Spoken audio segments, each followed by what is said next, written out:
रहे हैं, वहाँ इनकार की कोई गुंजाइश नहीं होगी। वहाँ छुपना चाहोगे छुप नहीं सकोगे, वहाँ भागना चाहोगे भाग नहीं सकोगे। मेरे भाइयों, हम तो नाचने गाने वाले थे, अल्लाह पाक ने कहा गंदगी के ढेर से उठाया, कहा अंबिया वाले काम में बिठा दिया, और आज लाके आप लोगों के सामने खड़ा कर दिया। अभी भी नहीं समझोगे तो कब समझोगे? नबी तो किसी ने आना नहीं, अल्लाह तो गिरे पड़ों को उठा उठा के आपके सामने खड़ा कर दिखा रहा है। अल्लाह ने जिल्लत के नक्शों में इज्जत देकर दिखा दिया।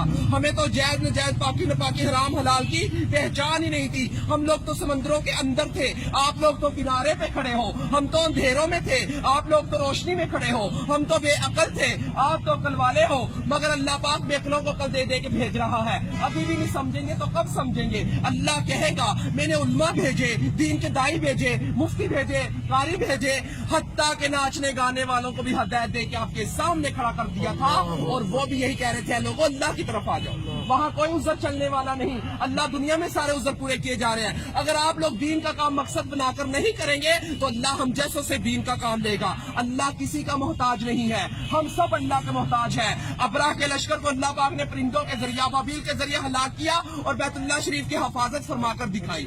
नमरूद को एक मच्छर के जरिए हलाक किया, जिस बादशाह के तख्त पर बैठकर वो सजदे करवाया करता था, उसी बादशाह के तख्त पर बैठकर अल्लाह पाक ने उसके सर में छितर मनवा के दिखाए। अल्लाह किसी का मोहताज नहीं है, हम सब अल्लाह के मोहताज हैं। मेरे भाइयों, अगर ये तबलीग की मेहनत ना होती तो हम जैसे कैसे राह रास्ते आते। ये काम बिल्कुल हक और सच है मेरे भाइयों, ये अंबिया वाला काम है, नबी से किसी ने आना नहीं है। अगर ये तबलीग की मेहनत ना होती, चोर फराड ज़िनाई कैसे राह रास्त पे आते?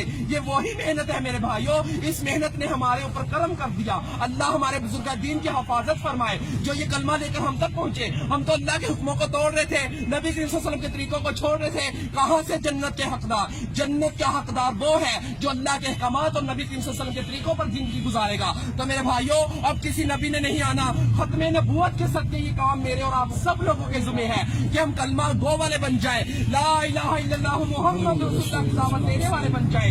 हर नगरी नगरी, बस्ती बस्ती, गांव गांव, शहर शहर, ऑल टू वर्ल्ड इस कलमे को लेकर जाना मेरे और आप सब लोगों के जुम्मे है। तो मेरे भाइयों, अल्लाह के हरूफ 4, मोहम्मद के हरूफ 4, आसमानी किताबें 4, बड़े फरिश्ते 4, नबी करीम सल्लल्लाहु अलैहि वसल्लम के दोस्त 4, खाना काबा के कोने 4, इमाम 4। इसी वजह से बुजुर्ग कहते हैं पहली फुर्सत पे 4 महीने लगा के इस काम को सीखे और जिंदगी का मकसद बनाकर चले। सीखने के लिए 4 महीने, करने के लिए पूरी जिंदगी, फिरने के लिए पूरी दुनिया। तो मेरे भाइयों, सीखते सीखते करना है और करते करते मरना है। तो मेरे भाई, ये दुनिया हमारा इम्तिहान है, इबादत हमारी पहचान है और दावत इल्लल्लाह हमारा काम है। हम तो इस काम को करने के लिए मौत तक इरादा करते हैं। माशाअल्लाह, आप सबका इरादा नहीं इंशाअल्लाह। अल्लाह को मेरे भाइयों तलब दिखाओ, लेकर जाने वाली अल्लाह की जात है। हम अपनी तलब तो दिखाए, हम अल्लाह के रास्ते में निकले तो सही, अल्लाह हमें अधूरा नहीं छोड़ेगा। हम कहते थे हम नाचेंगे नहीं, गाएंगे नहीं, कहाँ से खिलाएंगे, मगर रिज़्क़ का वादा तो उसने किया है। जब अल्लाह के रास्ते में निकले तो पता चला कि रिज़्क़ देने वाला कौन है? अल्लाह है। हम कहते थे हमें दुनिया रिज़्क़ देने वाली है, दुनिया किसी को कुछ देने वाली नहीं है। ये दुनिया फानी है, एक दिन छूट जानी है। अगर दौलतों में कामयाबी होती तो फिर औन कामयाब हो जाता, हमान शदाद कारून कामयाब हो जाता। दौलतों में कामयाबी नहीं है, कामयाबी है तो अल्लाह के दीन में कामयाबी है। तो इंशाल्लाह सबका इरादा है ना इंशाल्लाह। हमारे लिए भी मेरे भाइयों दुआएं करना। हमारा अल्लाह एक नबी, एक कुरान, एक खाना काबा है, हम मुसलमान भाई एक, हमने इस कलमे को लेकर दुनिया तक पहुंचना है। हमारे लिए इस्तिकामत और आफियत का मामला फरमाए अल्लाह। अस्सलाम वालेकुम।